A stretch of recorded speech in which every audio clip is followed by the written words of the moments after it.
तदा है रब्बे जलील के बाबरकत नाम से जो दिलों के बेत खूब जानता है। देखती आंखों सुनते कानों को हसन सुबानी का सलाम पहुँचे। मैं आज उनसे मुखातिब हूँ जो टीवी टॉक शोज़ में आकर बेमायनी बेमकसद बोलते हैं, जो अपनी अपनी पार्टी के गुण गा रहे होते हैं और दूसरों पर तनकीद। यकीन जानिए उन्हें खुद भी अंदाज़ा नहीं होता कि वो क्या बोल रहे हैं, क्या कह रहे हैं।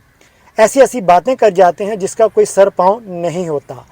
मैंने क्या बोलना है, मैंने कौन से अल्फाज यूज़ करने हैं, इन अल्फाजों की क्या अहमियत है, ये शायद वो नहीं जानते। बस टीवी पर आना है, एक दूसरे को बुरा भला कहना है और चले जाना है। मैं कुछ पढ़ रहा था, आज मैं उनको सुनाना चाहता हूँ जो टॉक शोज़ में आकर एक दूसरे पर बहतानबाजी गालम गलोच कर रहे होते हैं। कहते हैं कि अल्फाज की अपनी एक दुनिया होती है। हर लफ्ज़ अपनी ज़िम्मेदारी निभाता है। कुछ लफ्ज़ हुकूमत करते हैं, कुछ ग़ुलामी, कुछ लफ्ज़ हिफाजत करते हैं और कुछ वार। हर लफ्ज़ का अपना एक मुकम्मल वजूद होता है।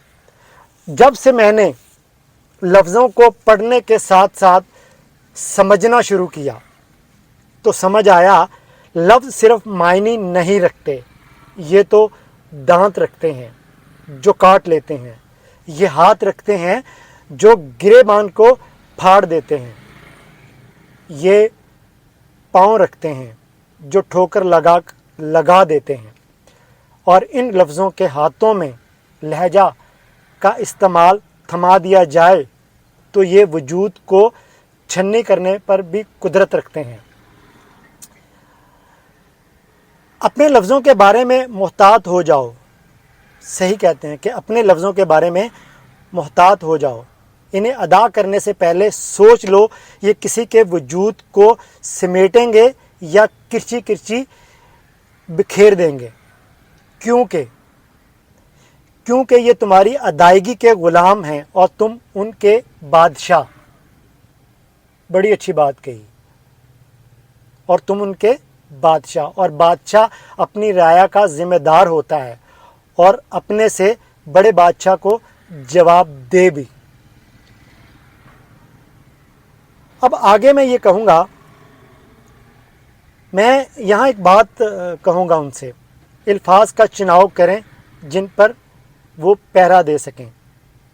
मज़हब कौम बनने के लिए हमें दूसरों की तारीफ़ और शुक्रिया अदा करना सीखना होगा।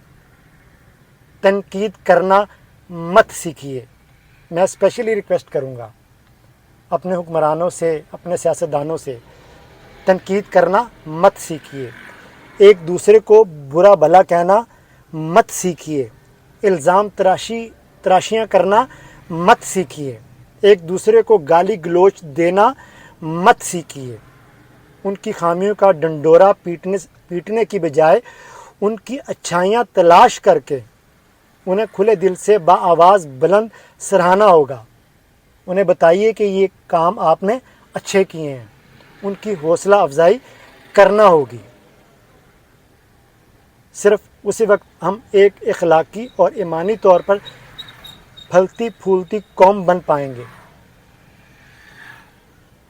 तनकीदें मत कीजिए खुदारा। आखिर में मैं बस इतना कहूँगा कि अपने लीडर को पढ़ना छोड़ दीजिए।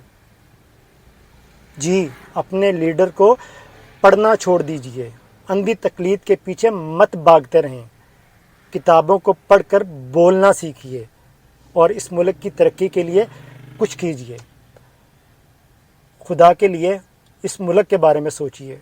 टीवी पर आकर बेमायनी बेमकसद गुफ्तगू करने से बेहतर है कि कुछ इस मुल्क के लिए करें, अपनी आवाम के लिए कुछ करें, इस आवाम के लिए कुछ सोचिए। देखने वालों और सुनने वालों का बहुत शुक्रिया।